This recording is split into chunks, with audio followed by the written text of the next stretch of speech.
Good morning to all of you. आज का lecture होने वाला है interpretation of penal statutes topic के ऊपर, जहाँ पर हम डिस्कस करेंगे कि पीनल स्टैट्यूट्स के इंटरप्रिटेशन में कौन कौन से रूल्स एप्लीकेबल हैं, क्या प्रिजम्पशंस हैं, डाउट्स हैं और क्या इम्पॉर्टेंट केस लॉज हैं जो इस टॉपिक को और भी ज़्यादा क्लैरिफाई करते हैं। तो let's start with the rules of interpretation of penal statute. तो सबसे पहले तो हमें ये समझने की ज़रूरत है कि इंटरप्रिटेशन का ऑब्जेक्टिव ये होता है कि अगर किसी पीस ऑफ लेजिस्लेशन में या किसी स्टैट्यूट के अंदर कोई डाउट है, कोई एम्बिग्यूटी है, only then we will resort to the process of the interpretation.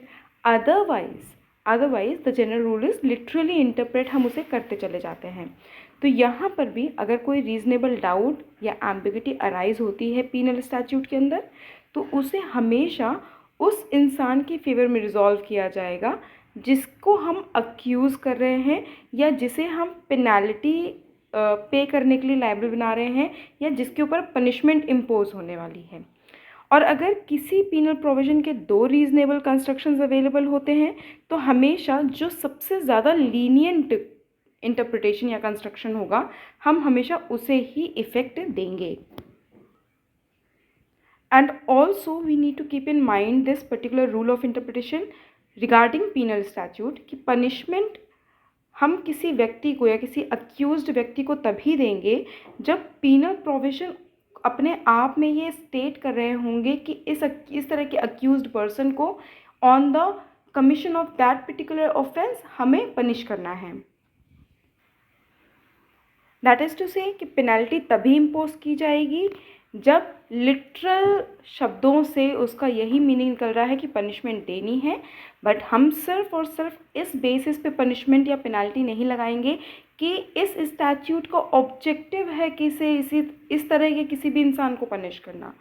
And जो नोट है सबसे important regarding the rule of interpretation of penal statute, that is कि कभी भी क्राइम जब तक एक्चुअली कमिट ना हुआ हो तब तक उस क्राइम का कमीशन नहीं माना जाएगा। यानी कि कभी भी किसी क्राइम के कंस्ट्रक्टिव कमीशन के ऊपर हम पनिशमेंट नहीं अलॉट करेंगे। हमेशा क्राइम का एक्चुअली कमिट होना इज़ इम्पॉर्टेंट। जब हम किसी पीनल स्टैट्यूट को इंटरप्रेट करते हैं तो हमें हमेशा ये दिमाग में रखना है कि पनिशमेंट हम किसी अक्यूज्ड व्यक्ति को तभी दें जब उसका कंडक्ट, उसका बिहेवियर या उसने जो भी एक्ट किया है that clearly falls within the letter of the law. So these are the rules of interpretation of penal statutes. Let's have a quick look on the cases relating to the interpretation on penal statute. सबसे पहला case है यहाँ पर W.H. King versus Republic of India, year is 1952। यहाँ पर जो appellant है उसे उसको एक टेनेंसी असाइन किया गया इन ल्यू ऑफ पगड़ी एक अमाउंट होता था जो पहले एग्जिस्ट करता था। अब इस जो एपेलेंट है जिसको पगड़ी के बेसिस पे टेनेंसी अलॉट की गई है उसे प्रोसिक्यूट किया गया under the Bombay rents hotels and lodging houses rates control act 1947। अब यहाँ पर जो एपेलेंट है वो ये कंटेंट कर रहा है, I would be liable if prosecution could prove that I relinquished my tenancy on some consideration. अब प्रोसिक्यूशन क्या कह रहा है कि relinquishment and assignment are more or less similar, and ये जो relinquishment टर्म है यहाँ इस एक्ट में टेक्निकल सेंस में नहीं यूज़ किया गया है।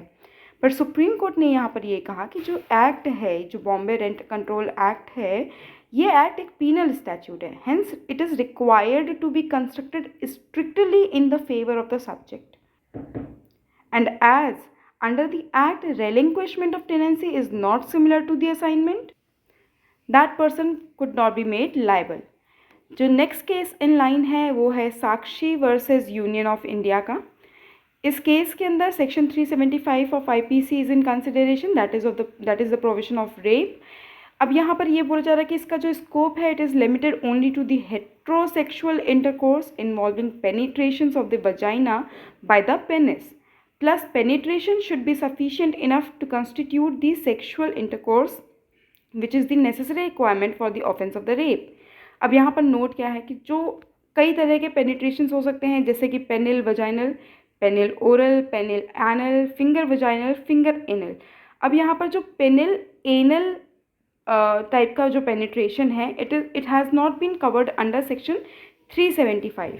तो यहाँ पर सबसे इम्पॉर्टेंट चीज़ देखने को क्या मिल रही है कि इस प्रोविज़न में किसी भी तरह की एम्बिग्विटी नहीं है।